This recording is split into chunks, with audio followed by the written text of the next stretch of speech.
Prince Charles's relationship with Princess Anne has always been complex.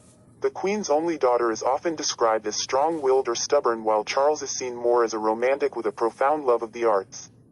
In their teens, Charles and Anne appeared to drift apart as the siblings had different interests, friends and social pursuits.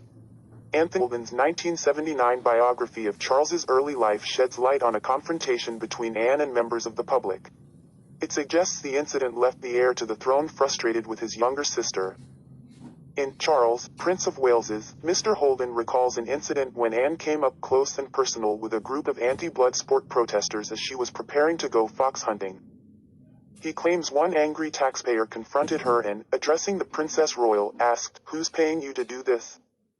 On hearing about the incident afterwards, Charles is said to have groaned at this point in the story because he knew what was coming next. Anne, though, was not so passive in her response, and her altercation with the protesters escalated. Mr. Holden claims the row came to an end when Anne decided enough was enough and looked to move on, but, as she did so, a protester shouted, "Well, we're paying you to do that." Charles is said to have been extremely disparaging of his sister's behavior, as he considers confrontations with the public to be a royal sin.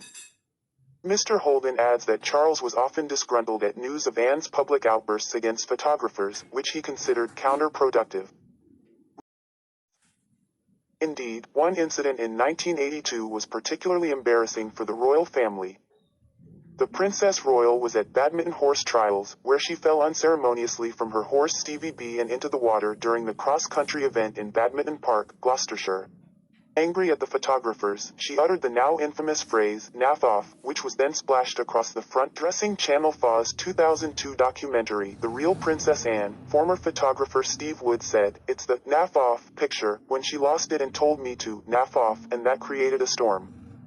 Ex-royal reporter Ashley Walton added, "I think the truth is we made up the naff off word to cover up another word." When asked to clarify if she actually said the word naff, Mr. Wood said, "I think it might have been in the conversation, but there was a lot of the F words at the time." Trending.